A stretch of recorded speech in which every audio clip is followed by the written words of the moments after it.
Hi, everyone. Welcome back for another round of book talks. Today, we will be bringing you recommendations for your 7th grade readers or anyone who enjoys reading at that level, which is all of us. We are the Teen Librarians with Arapahoe Libraries. My name is Catherine, and we also have Lauren and Bridget with us today. And we will jump right into our book talks. I'm going to go first.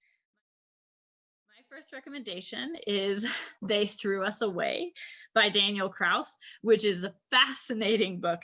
It's the first in the Teddies saga. So the book is about teddy bears, but I promise it is fascinating. It is dark and weird and creepy. It is kind of like a dystopian version of Toy Story. I've seen it compared to Toy Story meets Lord of the Flies, if that's something that you're excited about. The story starts off, we meet Buddy, who is a teddy bear who has just woken up in a dump. He has been thrown away for some reason. He has not gone to what he considers his eternal sleep.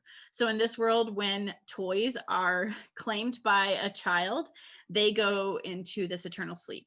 And so until then, they are sentient, but after that, they get to rest.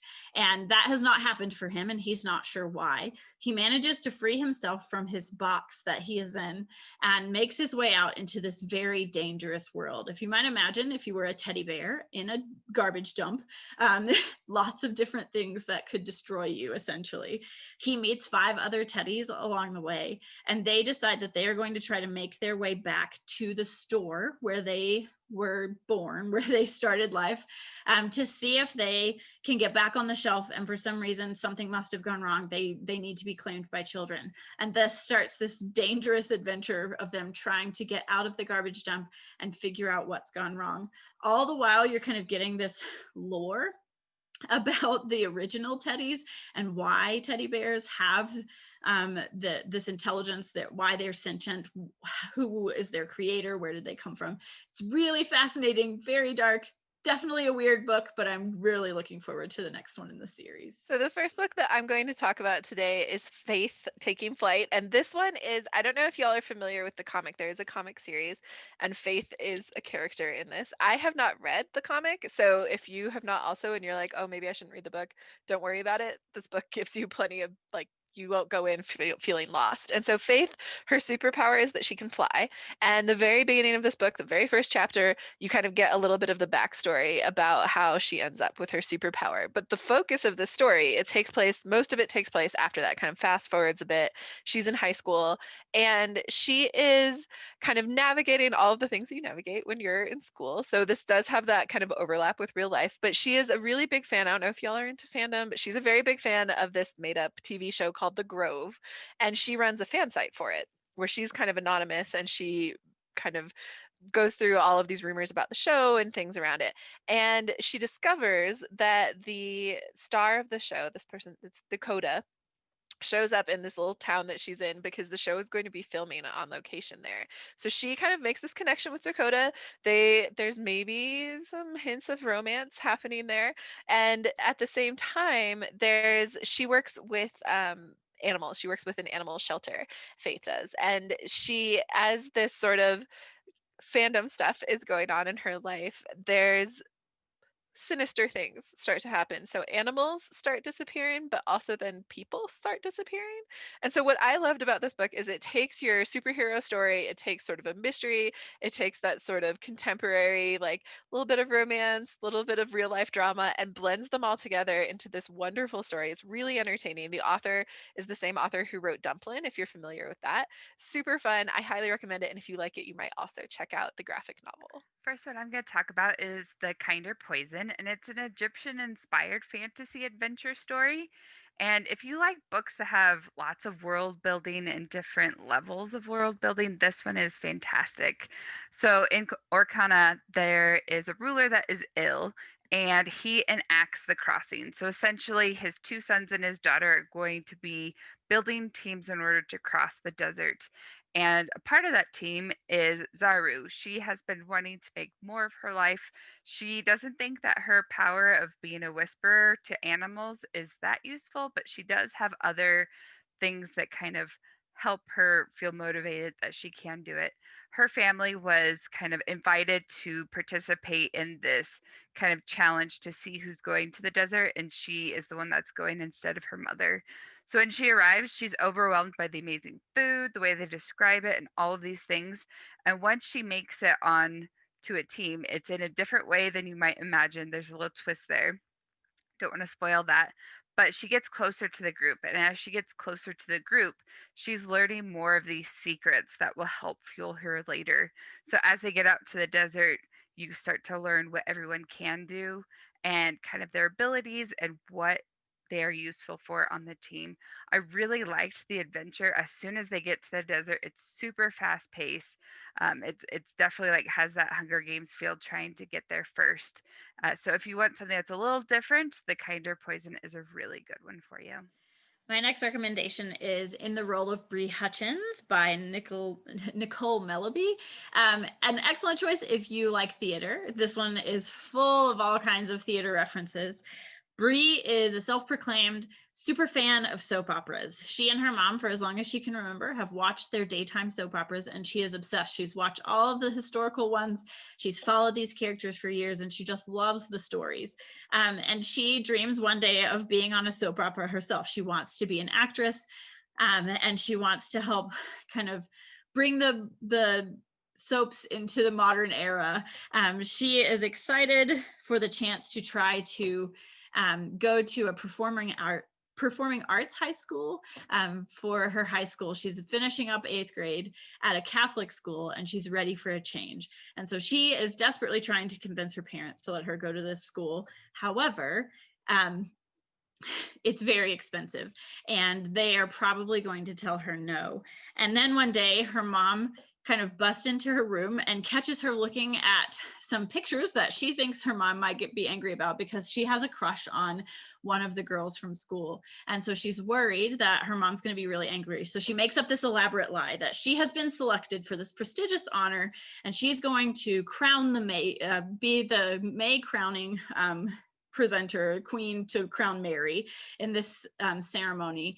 And it's all a lie, because they haven't actually chosen who's going to do this, and she has very little chance of actually winning this contest. But through the course of it, she starts to discover herself as she gets kind of deeper and deeper into this lie. But through all of that, she discovers that she can be who she truly is, and she can try to work to have the acceptance of her parents during that. So if you're looking for something that's light, it's really funny. I enjoyed it a lot. That is In the Role of Brie Hutchins. So my second book is called Cinderella is Dead. I really loved this book, and this is a good choice. If you're a fan of Danielle Clayton's The Bells, you might be into this. If you like dystopians, I think you would definitely be into this. And if you like fairy tale retellings, that would be more of a maybe. This is a little bit darker than a lot of the fairy tale retellings I've read. So this follows our main character, Sophia. She's 16 and she lives in the same world as Cinderella, but Cinderella has been dead for like over 200 years. And her story, the story of Cinderella, is sort of this world, this kingdom views it almost as scripture, and it is sort of like the prescribed way for girls. They follow these steps. You have to do all the things Cinderella did, and then you go to a ball. And at each ball, there are men who choose their brides. And if you do not get chosen after 3 balls, you become forfeit. And that is, you don't want to end up forfeit. Bad things happen to girls who end up forfeit. And the main character, Sophia, she's been in love with her childhood friend, Erin. Sophia's a lesbian, and she is not interested in finding a husband at all. But because her family really don't want anything bad to happen to her, she is getting ready to go to her first ball. So this is like her story. You can kind of probably tell from this setup that this kingdom, not a great place to grow up if you're a girl. And at the ball, things go hugely wrong. Sophia runs, which is she's being pursued by guards, like our Cinderella story, but worse, much worse. And she finds herself, she's trying to hide, and she finds herself inside. She stumbles into the mausoleum where Cinderella's body was interred, and she encounters this other young woman, Constance, and the two of them sort of team up with the purpose of trying to kind of figure out some things. There's some mystery elements happening, and they are trying to hopefully to kind of take down the awful king, and kind of the corrupt government around this. This story is so good. I really think it's one of those that's sort of a page turner. You pick it up, you really don't want to put it down. And as far as I can tell, it's kind of its own self-contained story, one book that you don't have to wait for the next in the series. So give this one a try if you're looking for a good kind of dark fall read. Next book I'm going to talk about is The Other Side of the Sky, and it is a science fiction fantasy. And there's two main characters. So you meet Prince North, who lives in this floating islands in the sky type thing. You could see it on the cover at the very edge. And it is believed that they are the only surviving people, that people on the surface, the area below that they can see from up there, that there's nothing down there. It's not, you can't live there, it's inhabitable. And so they do everything that they need on the island. You get to know kind of all about how they, what they eat, all those different things, the different levels. He is a prince, so he is obviously of nobility. And then you meet Nim, and she is the goddess of the people on the surface. So she does live on the surface, and she was chosen to be the goddess when she's like 5 years old. So she's really trying to grow into it. She's 17 now and trying to figure out where she fits in with the goddess. She does uphold a lot of the goddess standards and different things. And their paths collide when North is driving his plane that he is trying to prove to the people that you can explore outside of where they live. But obviously, it's not quite up to par because he does crash into the surface. And that's when he meets Nim, and he's instantly blown away that there's a person there. She's very nice, does seem a little hesitant because they didn't know that there was people up there either. So both of them are like, people exist here, people exist there type thing. And as they're walking to town to kind of figure out how to fix the ship and things like that, they start talking about different things. Keep in mind, they don't tell each other that one's a goddess and one's a prince. They just introduce by first names. And slowly they start to learn about each other's culture and people and things. And there's a very terrifying prophecy that Nim knows all about and is keeping a secret from North, because it seems like North is going to be a part of this prophecy that seems to be coming true. But we'll see. If you read it, you'll find out. But if you like world building, this one's fantastic. You get to see both sides of the world, the above and the surface that they're at. I really enjoyed it. The friendship and kind of more of a romance that kind of grows between Nim and North as they get to know each other. It's really good. So that's The Other Side of the Sky. My last recommendation is Don't Call the Wolf by Alexandra Ross. And it is based in Polish folklore, which I found fascinating because I didn't know a ton about it. And I know it's for a little bit older audience if you're familiar with the TV show The Witcher or the games or the book series. A lot of that similar mythology and the monsters and things that are in it are in this book. And they're super creepy, but really interesting to read about. And this is set in this world that has been menaced by this golden dragon for many, many years. No one can slay it, and many have died trying. Hundreds and thousands at this point have died trying to kill this golden dragon. And among those is a group called the Wolf Brothers. It's a set of 9 brothers who all went together to try to slay this dragon, and only one is left, Lucas, who you meet at the beginning of the story. He's the last of the Wolf Brothers, and he believes that he is now going back to the mountains to go to his death. On the way, he meets Wren, who is the forest queen. She is the protector of the forest that she lives in. And what you discover is that she is also a panther shapeshifter. And her job is to fight all of these horrifying monsters that have been rising up out of the forest for the last few years. And they discover that their destinies are more entwined than they know. It's got some really interesting twists and turns. The monsters in it are particularly unsettling. I highly recommend it. So my last book is called Taking Flight. No links to the first book I talked about. This one is a nonfiction. It's a memoir of Michaela de Prince. And if you have seen the documentary First Position, you might know who she is, or you might know her if you follow ballet. But she is a young woman who was adopted as a kid. Came and moved to America, and she kind of now is a prima ballerina. Essentially, I suppose maybe that's a term I shouldn't use, but she is a ballerina and is a professional. And this is her story from like kid to her current work that she does. And I really loved it. If you're curious at all about the transfer, like what it takes to become a professional athlete, this is a really good look at the hard work and dedication that someone puts into that. There's lots of details about what it's like to be a Black ballerina specifically, and the racism that you face, and the kind of different way that you are viewed by the people around you when you dance. And it's also a really cool story for me. I think one of the things that I liked about it is that she does such a great job of kind of giving you a sense of her personality in the story. My one kind of heads up on this one would be it looks like it's this beautiful book about ballet and there are lots of wonderful details, but as a young child, before she was adopted, she lost both of her parents and she was born in Sierra Leone. And at the time, there was a lot of violence. And so the beginning of the book, just so you know this, she talks about things that she witnessed and things that she saw, and they are pretty graphic. It is hard to read those parts of the book. So know that. But if you are interested at all, I think this would be a really good choice. And if you want to see her in action, if you would like to see her dance, you could check out that documentary First Position. She talks about it in the book as well. So 10/10 recommend this one. Give it a try.